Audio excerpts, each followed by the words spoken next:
The distress beacon had been broadcasting from the Kesh reclamation zone for 6 days before anyone answered it, and by the time Elena's drop pod burned through the upper atmosphere, the situation had already been given a name by the three governments watching from orbit: the hunt.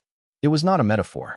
The Varanthi Consortium had seeded the reclamation zone, 400 square kilometers of dense, engineered jungle, with 11 of the galaxy's most decorated hunters, each one a champion of their own species, each one there by invitation, each one hunting the same thing: whatever poor creature the consortium had decided to drop in as prey for the season's broadcast.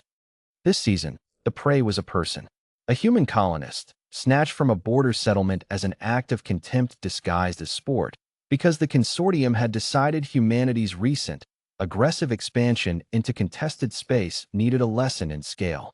You are small, the message was meant to say. You are new. You are meat, same as anyone. Earth's response had not been outrage, or a warship, or a formal protest through the appropriate channels. Earth's response had been to quietly ask for the hunt's rules, confirm that a second entrant clause technically permitted a rescue attempt to be logged as a competitor, and send Elena. Cyrus watched her descent from the command tent 3 kilometers outside the zone's boundary, arms crossed, jaw tight.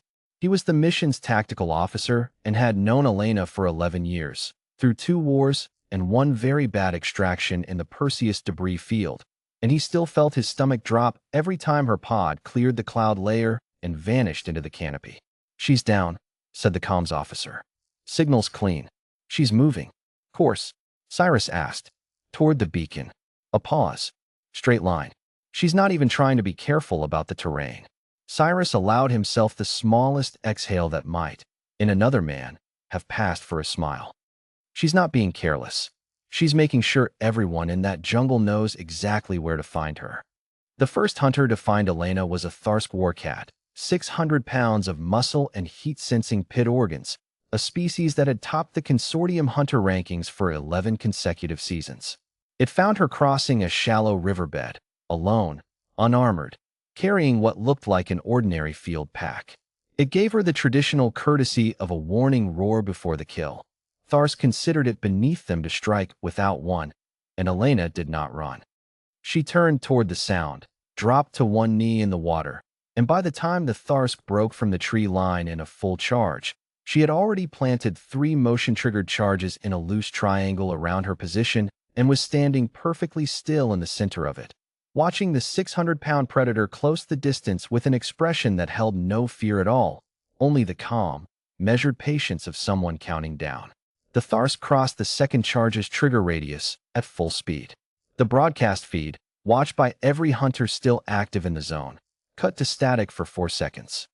When it came back, Elena was already walking again, unhurt, pack resealed, moving toward the beacon at the same unhurried pace as before. "That's one," Cyrus said, watching the secondary feed the consortium hadn't managed to fully lock down. Around him, the command tent had gone very quiet. "She's not hunting them.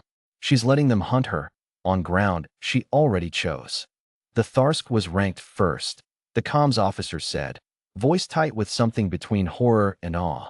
"First in the entire consortium." "Elena's ranked first too," Cyrus said. "Different list. You've just never seen it, because Earth doesn't publish it." The second and third hunters, a mated pair of Xthyri stalkers, insectal and nearly silent, capable of matching a target's exact walking cadence to erase the sound of their own approach, found her an hour later, in a stand of black-bark trees near the beacon's outer perimeter. They did everything correctly. They split, flanked, closed from opposite angles at the precise moment their sensors read her heart rate spike, the moment every prey animal in the galaxy, by every recorded pattern the consortium had ever studied, made its first mistake. Elena's heart rate had spiked 4 minutes earlier, deliberately, using a technique her special operations instructors had drilled into her for exactly this purpose. Not fear, but bait, a false tell laid down early enough that the killing strike, when it finally came, would land on a position she'd already vacated. The Xthyri closed on an afterimage. Elena came up behind the trailing stalker with a combat knife and put it down before its mate finished processing that the trap had failed. The second Xthyri turned to find her already inside its guard, and the fight, such as it was lasted for seconds. She did not celebrate. She did not linger. She checked the beacon's bearing, adjusted her pack strap, and kept walking. By the time she reached the beacon's final approach, a rocky clearing where the last 6 hunters had, against every instinct of their individual pride, decided to coordinate. Elena had been in the reclamation zone for 11 hours and had not eaten, rested, or slowed down once. The 6 remaining hunters formed a loose perimeter around the clearing where the human colonist, a terrified young man named Petrov, was chained to a marker post as the consortium's evening's final spectacle. They had watched the earlier feeds. They knew, individually and collectively, that this was no longer a hunt in any sense they recognized, and every one of them had quietly decided that the only sane strategy left was to attack together, all at once, and overwhelm through sheer simultaneous force what could not be beaten one at a time. Elena walked into the clearing without cover, without hesitation, and stopped exactly in the center of the 6-way perimeter. "You know what's strange," she said, to no one and everyone, her voice carrying easily in the dead evening air, "is that every one of you has spent your whole life being told you're the apex thing in whatever forest you came from. Biggest teeth, best senses, nothing above you." She rolled her shoulders once, loosening them, the only concession she'd made all day to 11 hours of continuous motion. Humans never got that. We spent a very long time being the thing in the grass that heard something big move and had to decide, right then, fight or run, with nothing but a sharp rock and a bad idea. So we got extremely good at that decision. All of you had one predator problem, maybe 2, your whole evolutionary history. We had everything. Big cats, bigger cats, things in the water, things in the dark, each other mostly. She looked around the circle, unhurried, meeting each set of alien eyes in turn. You've got 6 of the best hunters in the galaxy standing in a ring around one human. From where I'm standing, that's not bad odds. That's just Tuesday. For one full second, nobody moved. Then all 6 came at once, exactly as they'd planned, exactly as their pride demanded.